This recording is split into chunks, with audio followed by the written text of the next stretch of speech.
think you can see by the absence of any sparkling twinkling here that this is going to be a decidedly low-tech presentation. There's no PowerPoint, no pictures. This is an exercise in the oral tradition.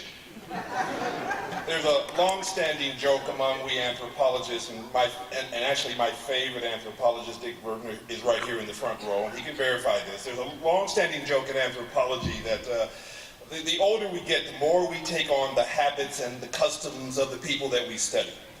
And for me, that means an ever-increasing appreciation for African oral tradition. Those long, convoluted stories with cryptic references and lots of digressions and polysemic symbols and metaphors and metonyms and multiple meanings, and then push the whole thing off to the audience and make them decode the narrative and tease out any relevant meaning, if indeed there is any. This format seems appropriate for my presentation because it's actually about the oral tradition of African studies in the U.S. There are some wonderful works out there, written works about the history of African studies, insightful, stimulating, innovative, and in some cases quite provocative. The problem, I would assert, is that they simply are not widely read enough, and they're particularly not read by our students. Hence, I think the oral tradition remains particularly powerful. It's those bits and pieces of African studies history that periodically flow through the hallways of our respective institutions, the fragmented memories of our senior scholars that seem to pop out spontaneously, brief digressions perhaps in your weekly seminar. These are what people tend to remember and carry forward as the history of African studies. My own graduate work in anthropology at a rather famous East Coast institution, those of us who were focused on Africa, not only were we not taught the history of area studies, we were indeed told, stay away from area studies. We are anthropologists. We are grand theoreticians of the human condition everywhere. Don't get bogged down. Don't get bogged down and stay in one place, we were told. As soon as you have a reasonable understanding of the basics of social life in one place, move on. Do comparative work.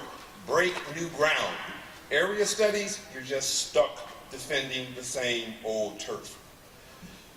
So, as I began to reflect some time ago on the African Studies Association bylaws, and I see with all of our numerous presidents, you'll remember Roman numeral 5, section 4.6. It dictates that the outgoing president must give a lecture on the state of African studies. Quote, the state of African studies. This produced a dilemma for me because both my intellectual and my personal voyage through life has made it clear that there are many African studies. Hence, before we can say, well, African studies is here or African studies is moving there, it seems to me we need some clarity about which African studies story are we going to use as the base for our prognosis. Acknowledging, again, and frequently, that there are more African studies stories than I could possibly cover in this little short hour. So I've chosen to focus on 2 big stories, 4 episodes. Or maybe it's just 2 angles on the same story at 4 points in time. We'll see. Like I promised, there will be some digressions. There will be some convolutedness. There will be some cryptic references, but rather than treating all of this as sort of shortcomings of a very disorganized mind, I'm going to present it as a challenge, as an opportunity, in fact, an opportunity for you younger scholars to engage with your seniors, to seek their assistance in filling in the gaps and helping to interpret the more cryptic portions of my presentation. The 2 stories that I'm going to present, they're not linear stories. There really are 2 streams that sometimes flow in their own separate directions. Sometimes these stories seem to flow parallel to one another. At times they even seem to actually merge and become one story, and then suddenly a turbulent eddy will pop up and one of the stories will break its banks and flow off in an entirely different direction. Anyhow, let's get started. Episode 1. As I said, I learned nothing about the history of area studies in my graduate program. That was left for my first appointment. Boston University, 1990, my first professional job. But included in that job was being assistant director of their African Studies program. As soon as I arrived, forces began to operate on me, began to socialize me, began to immerse me in the local lore of that place. We are the second oldest African Studies program in the country, having been founded in 1953. Only Northwestern, founded by the great Melville Herskovits himself, is older. I was impressed. I was humbled. The very thought of being the guardian, the caretaker, the inheritor of such a precious piece of American history was all a bit overwhelming to me. And quickly it became clear that this particular oral tradition was supported by all of the major African studies programs in the country. Wherever I went, whoever I talked to, people in Wisconsin, Yale, Michigan State, Indiana, Illinois, they all agreed, yeah. Boston University, one of the oldest, most highly respected African studies programs in the country. It quickly became clear that this particular story was nested within a much larger story, a story about the Cold War, a story about the US Empire, the Soviet Empire, vying for total domination of the earth, the sky, and even the moon at that time. African studies, like most area studies, is essentially a Cold War product. So this story goes.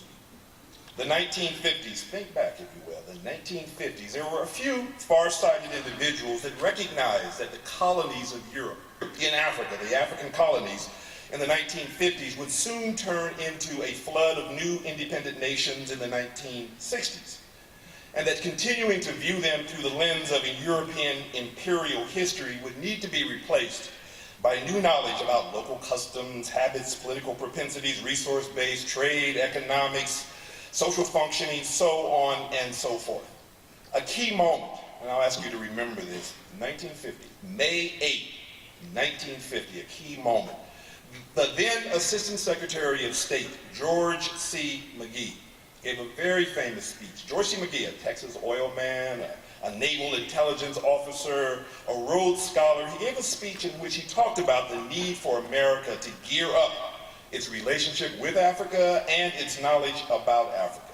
In his speech, he noted there's not a single comprehensive program of African studies at any American university. He begged the private sector, the private interests, particularly foundations, to help fill the void. He particularly pointed out the new effort at the Carnegie Foundation, the effort that it was giving to Northwestern, and he begged other foundations to do likewise. The Ford Foundation responded in 1954, and it gave Boston University $200,000 a year for 5 years to focus on developing courses on geography, peoples and cultures of Africa, economics, and to establish a research focus in Africa associated with urbanization, industrialization, and democratization. The elders, you remember this era of the Zations? Am I the only one? The Zations, when everything that was wrong with Africa could be cured by the Zations. So this Ford money is given to Boston University. It was free and flexible money. Chicago and Berkeley, in collaboration with the universities of Ghana and Nigeria, were given $245,000 to spur relationships between faculty and graduate students, and so on and so forth. In the early 1950s, we have this beginning of a network of African studies programs and African studies initiatives, and again, I keep pointing out, significantly, almost exclusively with private foundation support. But all of that changed in 1958. Just to throw another date out at you. So what's happening in 1958? Well, a few months earlier, the American military had woke up one morning, trained their instruments on the heavens, and lo and behold, there it was, an object floating across the sky, unmistakably of human origin, equally unmistakably of Russian origin, Sputnik, the world's first artificial satellite. There was a burst of hysteria, something floating over the American skies. Maybe the Russians will stick bombs in each of them. America will have all of these little bombs floating across our sky. It was hysteria, it was panic. When the panic subsided, however, three questions emerged. One, why do they have that technology and we don't? Two, why didn't we know that they had that technology? Three, if the country we spy on the most is capable of surprising us, what might be going on elsewhere? What might be going on in China, Latin America, the Middle East? So the response was immediate and massive. NDEA, the National Defense Education Act, a huge scientific and ultimately a foreign language program. There was all kinds of scholarships for people who wanted to go and enter into the scientific programs, but there was also some money given toward language and the beginning of area studies. So there's this arc from particularly in African studies, there's this arc from 4 or 5 centers funded by private foundations with a great deal of flexibility to where we are today, where we have about a dozen federally funded African studies centers that constitute this nation's greatest assemblage of African knowledge and materials. But I get ahead of myself. That's one story. I said there were others, right? But first, a digression. And this digression starts with my family. As many of you know, I'm from the rural South, a farming family.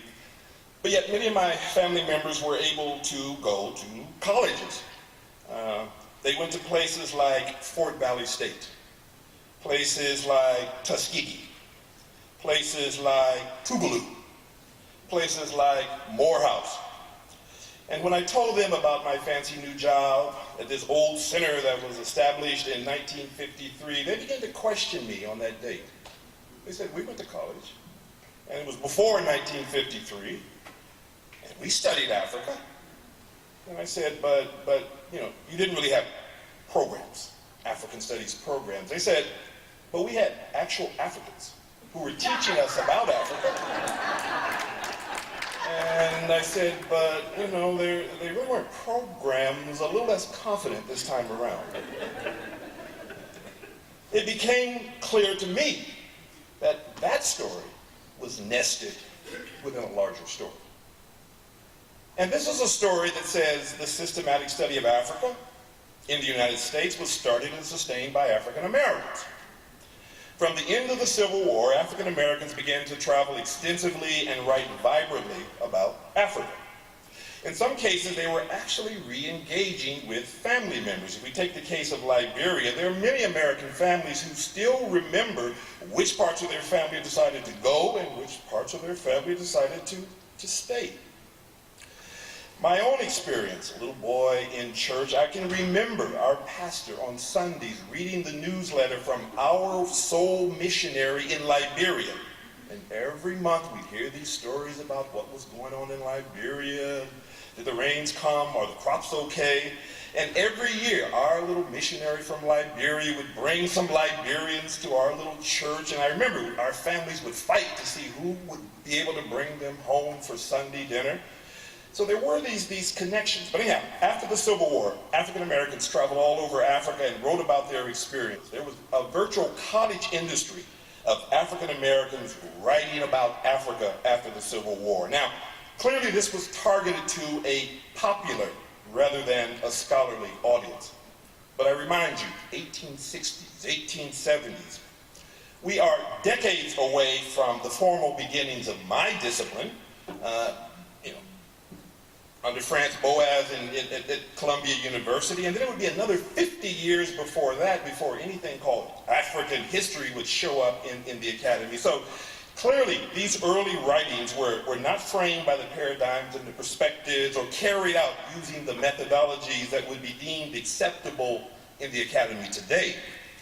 But they do provide a breadth and a depth of material, an intimate look at day-to-day life in Africa that I would suggest still warrant examination today. 1890, the Second Morrill Act.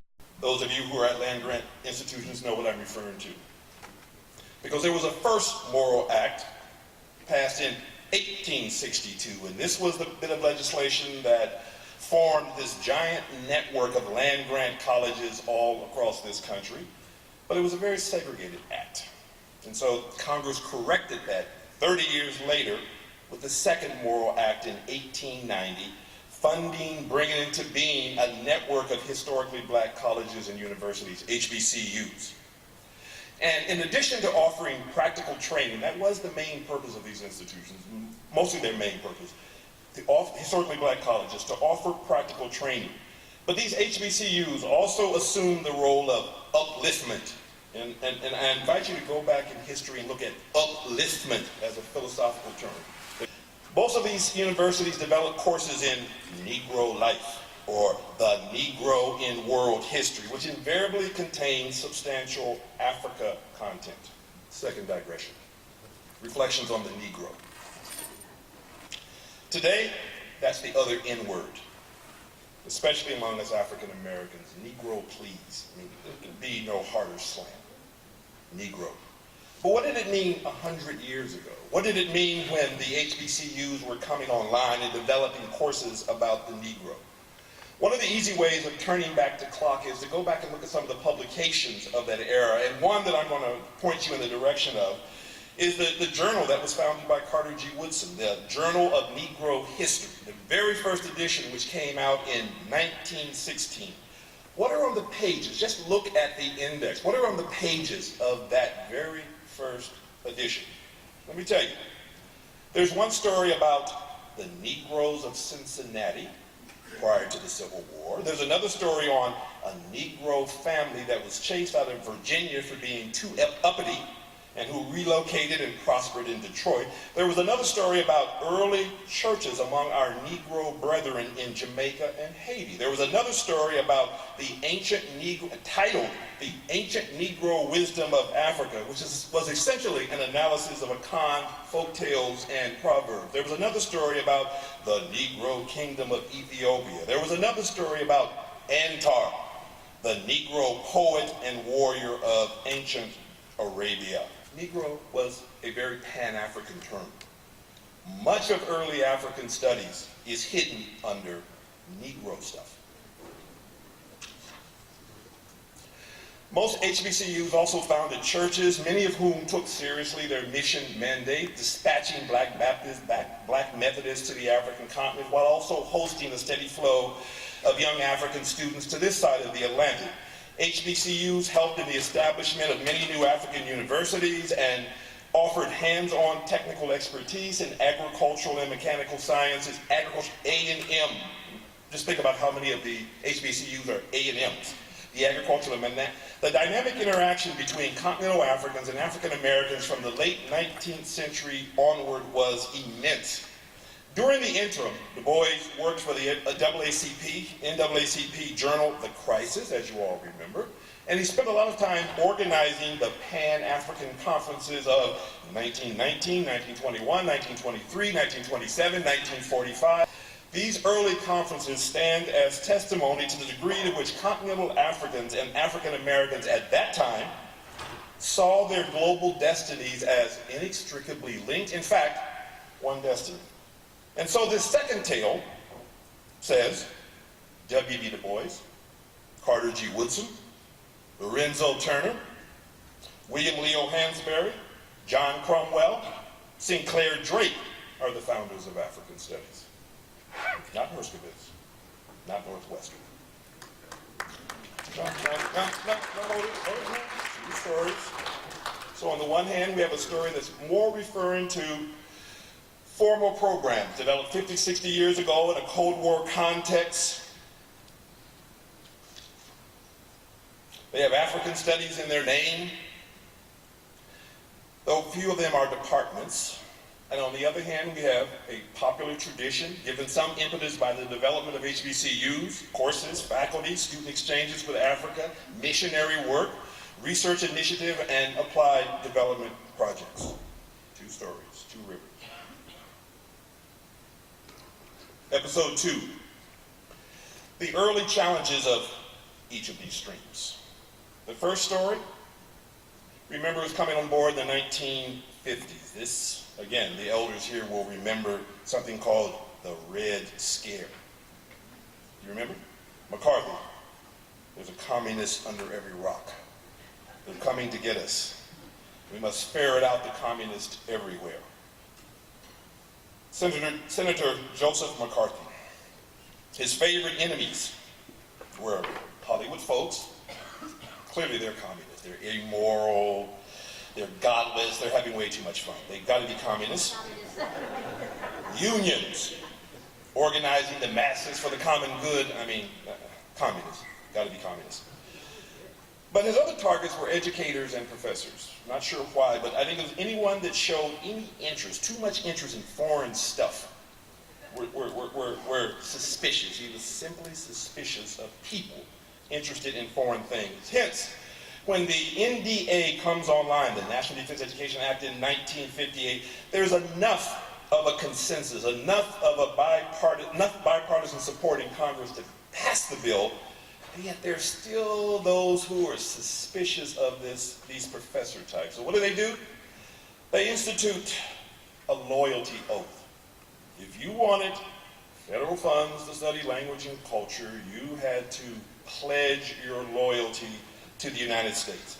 Anyhow, to move the story forward quickly, John F. Kennedy came in, he rescinded the loyalty oath, pulled the program out of the Defense Department and moved it into what was then HEW, Health, Education, and Welfare.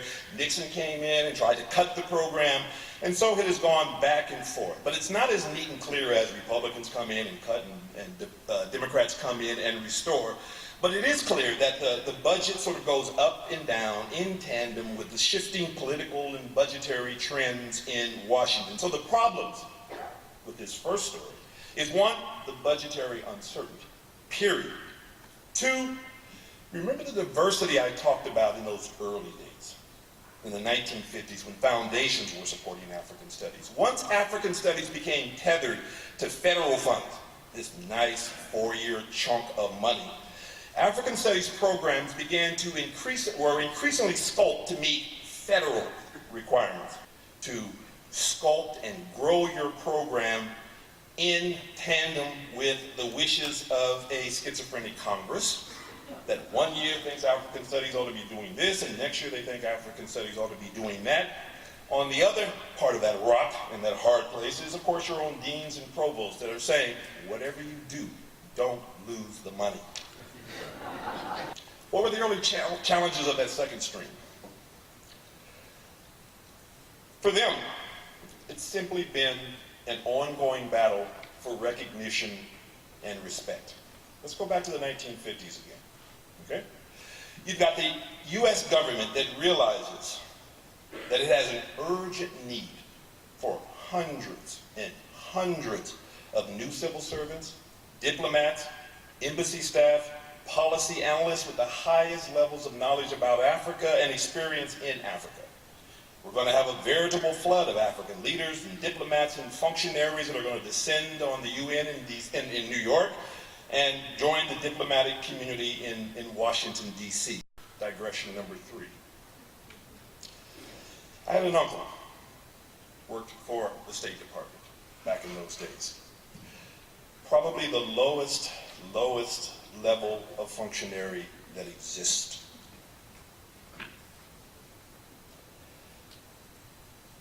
But in this new context, suddenly all of these new folks are going to come to Washington, D.C., these early Africans. Picture that group coming, the Nkrumahs of the world, the Nyeris, the Kaundas descending on the United States. These were not only people who were intent upon forging new African philosophies, new forms of governance, new economic systems, but these were also people who were trying to develop new Africans, new aesthetics, new forms of presentations.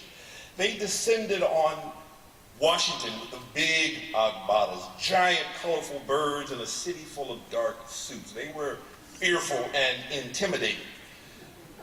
The dark suits didn't know what to do. What do we do with them? Where do we take them? How do we feed them? What do we feed them?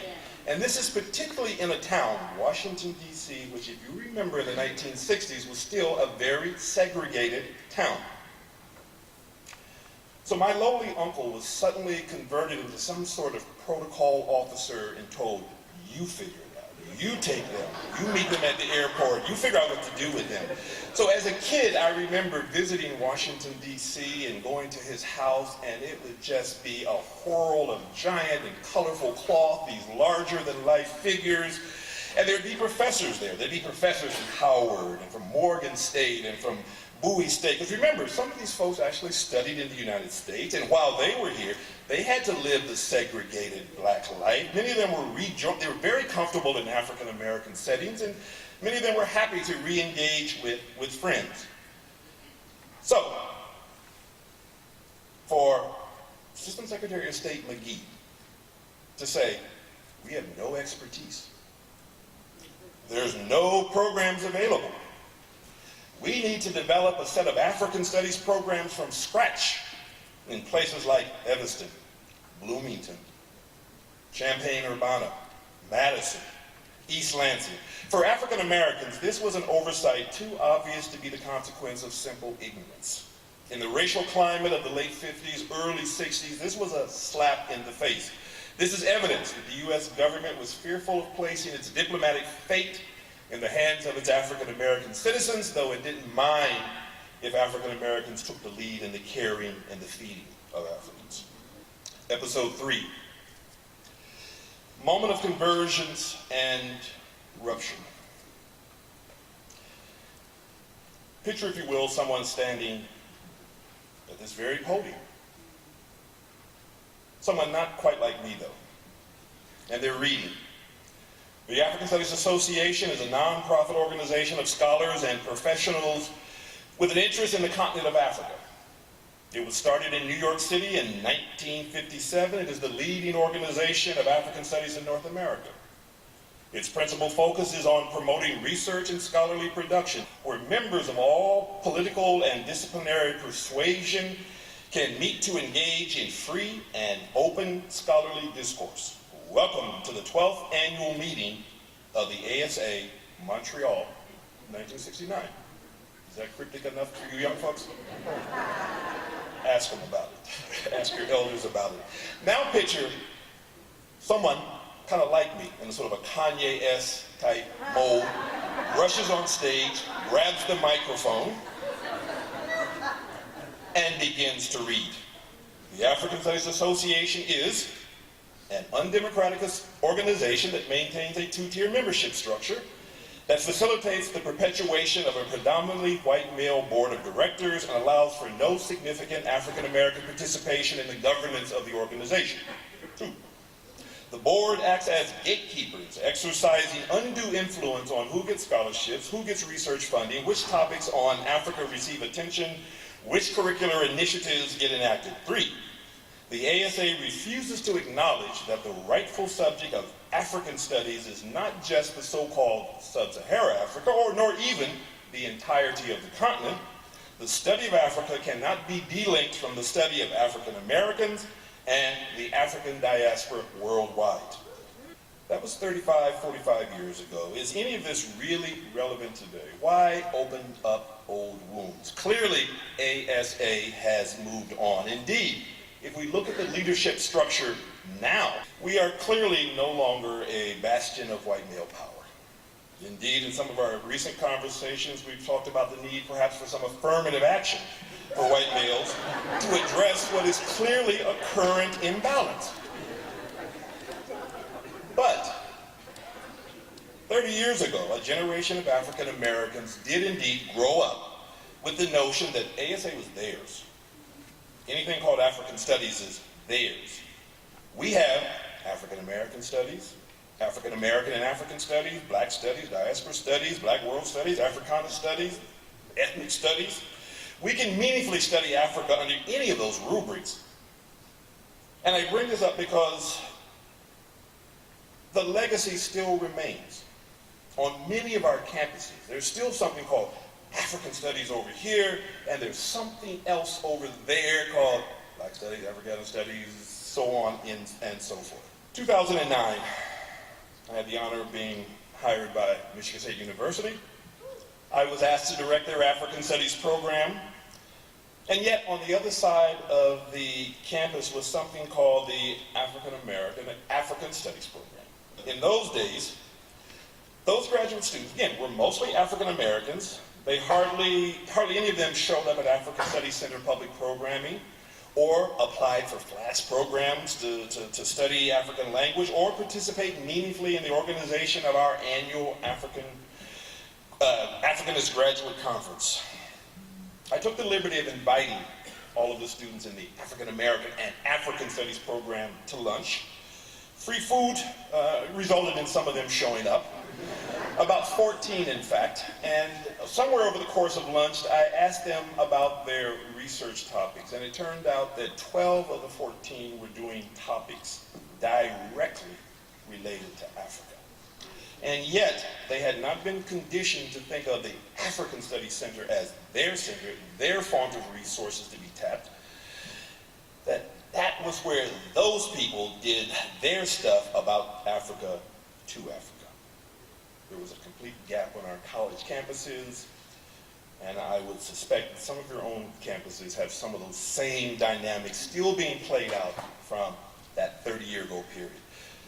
Many of you are aware that there's something called the National Council for Black Studies. They are in fact having their 40th anniversary in their very next meeting. They have about 500 presentations, 500 papers every year as well. I took the liberty of perusing last year's program, and just by rough estimate, I would say at least a quarter of their papers would fit right nicely within our conference. And if you happen to be one of those people that thought that African Americans are Africans, all of their papers fit here. Episode 4, current challenges and perspectives. It's from that first story. 9/11 still reigns as a significant moment, in some ways an even more deadly moment for us than the Sputnik moment. The same questions emerged after 9/11. Why didn't we know? What else don't we know? Except this time around there was someone to blame. Area studies. Why didn't our Middle East experts tell us about the depth of the hatred? Why didn't they tell us that that hatred had taken institutional form? Why didn't they tell us that that institutional form had significant financial backing as to be a serious threat to the country? And the answer floating around Washington was, and this is just bringing up old rhetoric again, but because our area studies are filled with these tenured radicals who love studying Arabic literature and poetry and architecture and ancient civilizations and religion and gender dynamics and music and performative practice, nothing that helps national security. In fact, these Title VI programs tend to turn out the kind of students who love the country that they're studying more than the country that's actually funding them.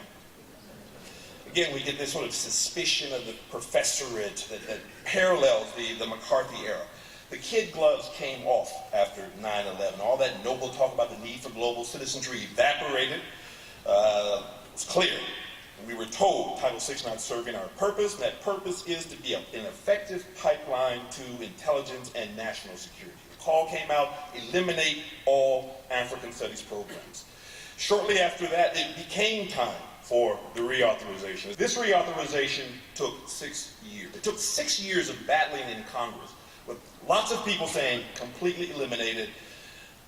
And even the moderates were those who said, let it survive, but let's set up review panels. And those of you who write Title VI proposals, or review panels. They wanted to review all of our curricula to weed out left-leaning courses and the associated left-leaning professors. These were serious discussions. We had to really battle. There was talk of pledges of diversity of curriculum. There was even talk of pledges of loyalty, once again. We fought back. We survived. But the landscape ended up changing significantly.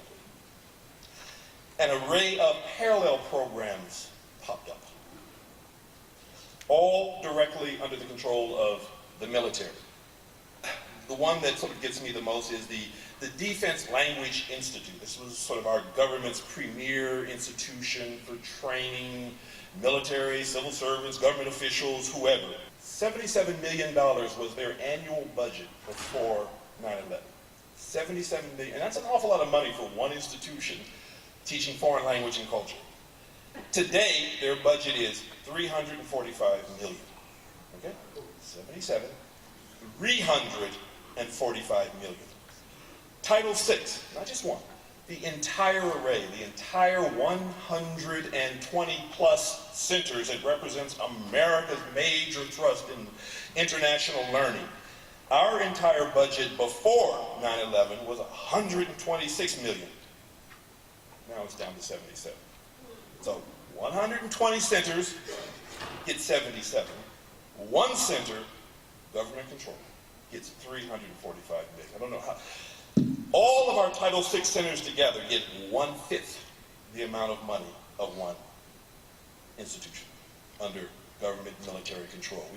I mean, for those of you who think that our funding, our lack of funding is because, well, the government doesn't, we need to lobby, we need to mobilize, we need to convince the government that they need to spend more money on language and culture. They don't need to be convinced. The spending is at an unprecedented level.